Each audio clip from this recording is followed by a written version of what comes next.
I'm the nostalgia Okay. guy, remember? So you don't have to. A long time ago, a young filmmaker named George Lucas helped create a parallel dimension in a galaxy far, far away. It's a strange world with bizarre aliens and unbelievable creatures. A world that the sci-fi community will never, ever forget. Okay, the punchline is Howard the Duck. For all the strange things that George Lucas has done, whether it be bad, unnecessary, or just downright racist, nothing compares to the weird cinematic bomb that he actually made the strange choice of producing, Howard the Duck. And if you think Jar Jar Binks was bad, he still is. But this is a creation that equally matches that theatrical travesty. So, what gave George Lucas the idea to attach his name to such a goofy movie? Well, maybe the comic book had something to do with it. That's right. This was actually based on a Marvel comic book by the same name. It was about a duck who came from a parallel dimension where everybody's a duck, but somehow got zapped into our reality to have a ton of strange adventures. Yeah, sounds like a blockbuster to me too. Let's take a look. So we see Howard in his parallel world where he lives in an apartment of angels. He sits around drinking beer, smoking cigars, and reading the latest edition of Play Duck. You know, a kids movie. Look at this thing. It looks like Donald Duck's missing nephew, Drunky. Thanks. So, yeah, he lives in probably the stupidest of parallel dimensions where every single person is a duck. It's like a bad episode of Twilight Zone that accidentally began with a twist ending. Alright, so Howard's sitting there watching TV when suddenly... When Doctor Strange opened up the multiverse, backwards through his apartment building, releasing every new Spider-Man. Until we see... Yeah. Oh my god. Duck boobies. Can't be. That Duck cannot boobs. be real. That cannot be real.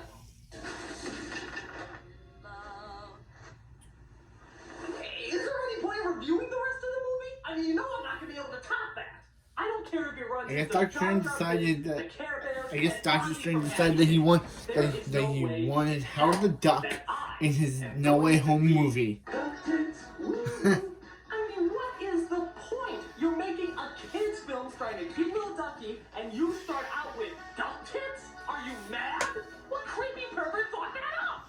I mean, this movie is rated PG, right? This is considered PG material? Are you seriously telling me that showing female breasts is wrong, but showing Daisy's knockers isn't going to cause any psychological damage? I think the people who rated this movie had psychological damage. I mean, ew! So yeah, after you try to repress that memory, Howard continues to fly out of his apartment, actually into space. Suddenly this guy's voice takes over and tries to tell us why. The cosmos. Countless worlds upon worlds. In these galaxies, every possible reality exists. What is, what was, and what will be start here with the words, in the beginning there was Howard the Duck. Wow, all the coolness in the narrator's voice seemed to be magically sucked out just by the mentioning of the title. That's usually a good sign. So Howard somehow crosses dimensions and ends up in the terrifying land of the human world. But not just the human world of the 80s! Ah! He comes across this woman who's being attacked, and he decides to help her out. No one laughs at a master of quack fu.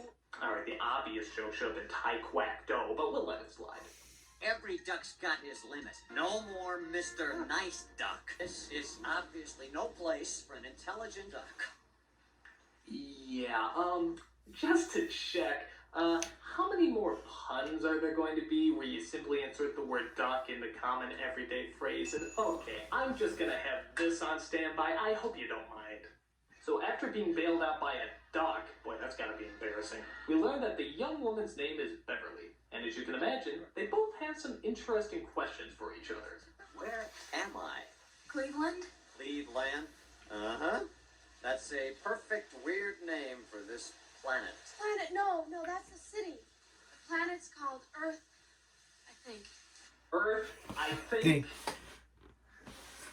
Yeah. How would you not know what Earth you're on? This idiotic waif isn't going to play any major part in this movie by any chance, is she? Okay, bottoms up. So Beverly is about to leave poor Howard behind, but the awkward 80s love music suggests that she should do something else. Something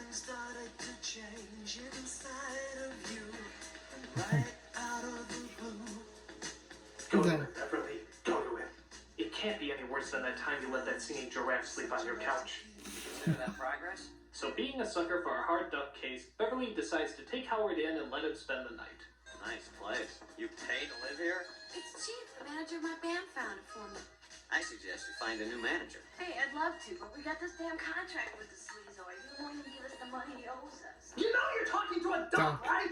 So Howard eventually falls asleep as Beverly partakes in a rather uncomfortable sequence.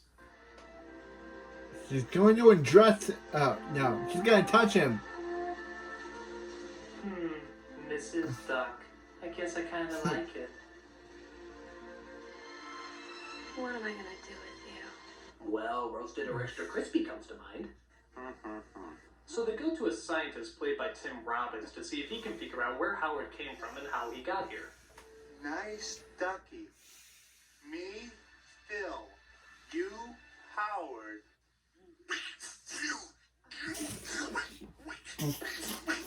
So he's acting like Donald Duck. Howard is still stuck in this surreal world where he'll never seem to fit in. Which I can't do a good Donald Duck impression. I'm a freak, an outcast. Oh, look at the ducky! Look at the ducky! Beat it. Ah, I thought he was cute at first, but then he waved his fingers and became terrifying! He also tells Beverly to go away as he just wants to be left alone. That's the way you want it. I gave you a home, and then you're gonna be a jerk. Don't shed any tears over me, Toots. You can wallow in your own self-pity. Men are from Mars, women are from Venus. Yep. Ducks are from some parallel dimension where apparently they have duck tits. He's still on that.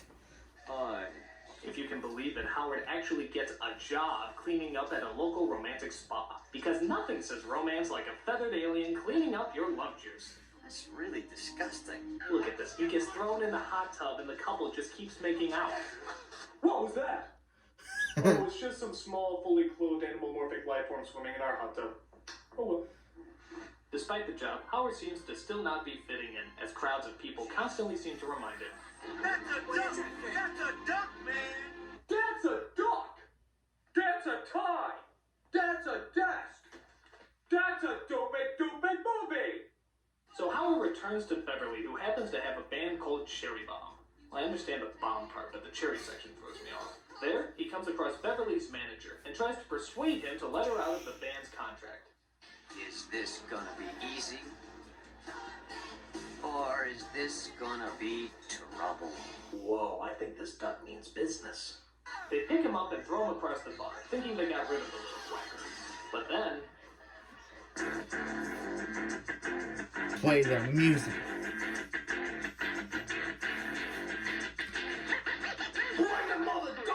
It's duck time.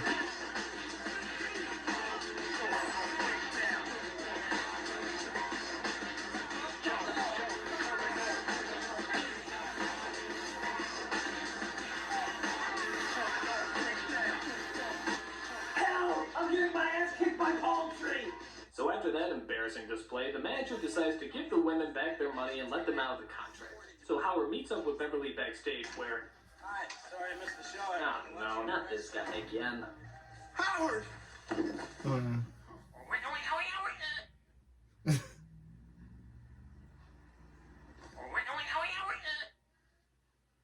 Did the movie just run out of dialogue? That wasn't a sentence, that was a sound effect. It's like the script was written by Gerald McBoing. Stop it! I don't know what that is! What the hell is he doing there anyway?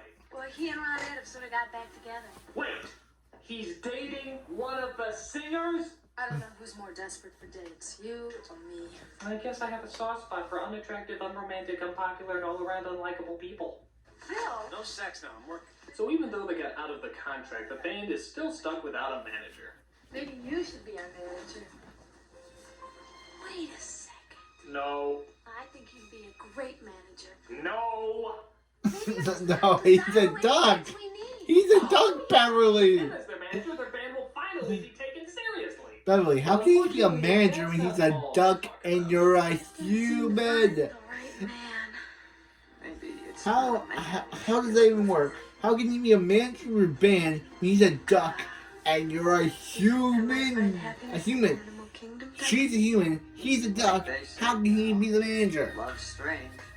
We Oh, could always oh no. give it a try.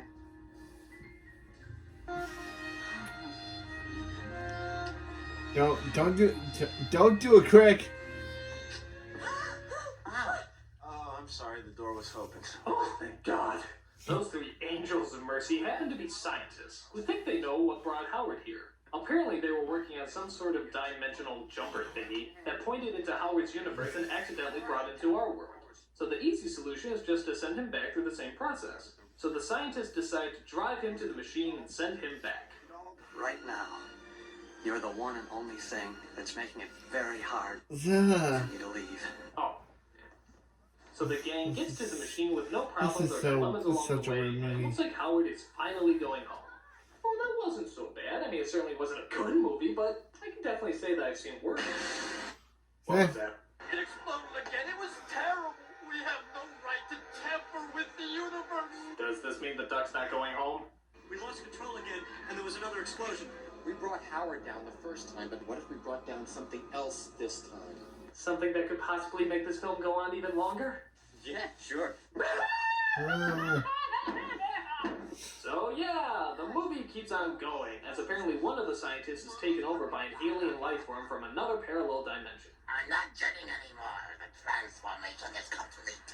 I am now someone else. My God, he's transformed into Cobra Commander. Soon the Dark Overlords will engulf the Earth. Excellent. They have spotted us. You can't take me. Get out of that kitchen. Cobra, attack! So the characters, I guess, just sit and talk for a bit while the scientist continues to reenact scenes from The Exorcist. I am now one of the Dark Overlords of the universe. And your mother sucks cocks in hell. On top of that, he can also use his mental powers to do horrible, menacing things, like assassinate table condiments. My powers are growing.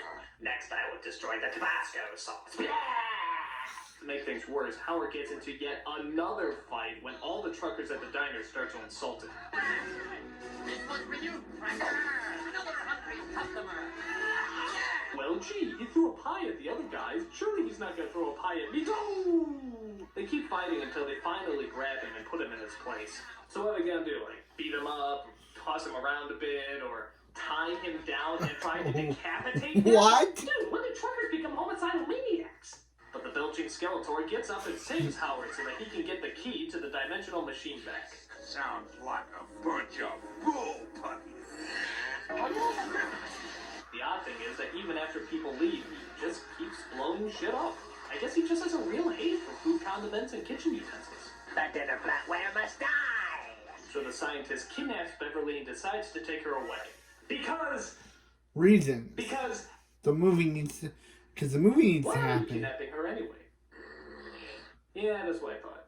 On the way there, the alien inside him needs to recharge his energy. He does it by taking out the cigarette lighter and doing this.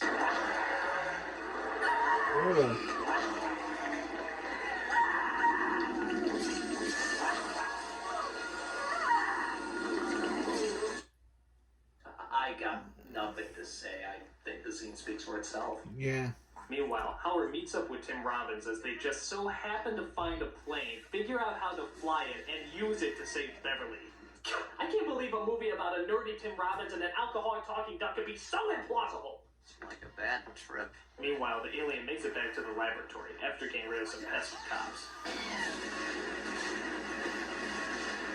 Smog inspection. I never knew my mother. He ties down Beverly, hoping to transfer another alien into her body as Robbins and Howard come in to save the day. Beverly gives them some helpful advice. He's in a bad mood. I really hope she dies.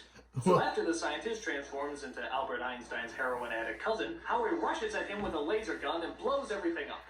Of course, they go through the scene where they think he's dead, but he wakes up and everything seems to be okay. So this has got to be the end of the movie, right? No? You still want to make it a little stupider? Okay. Why don't we have the alien mutate into something Ray Harryhausen would throw up and have Howard run at it with the laser gun again? But there's more Harryhausen vomit coming through the portal. What do we do? Machine, Howard, you gotta destroy it. Blast it. Howard,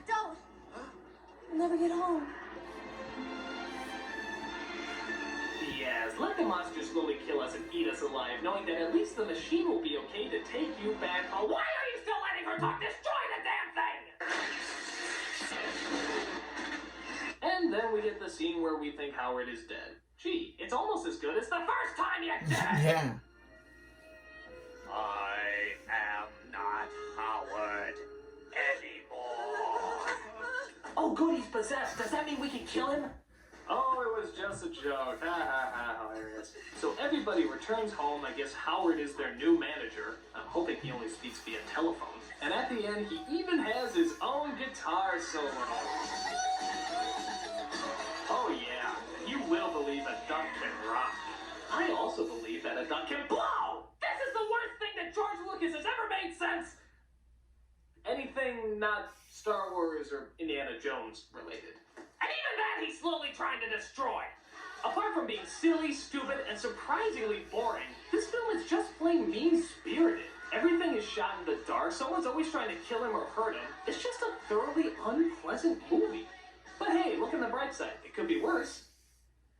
No, it can't, actually. This is the worst. If you have a chance to pass up this duck suck, I suggest you drop it like the rotten egg that this stink bomb was born out of. Just remember, kids, quack is whack. I'm the nostalgia critic, I remember, so you don't have to. Duck tits, woo!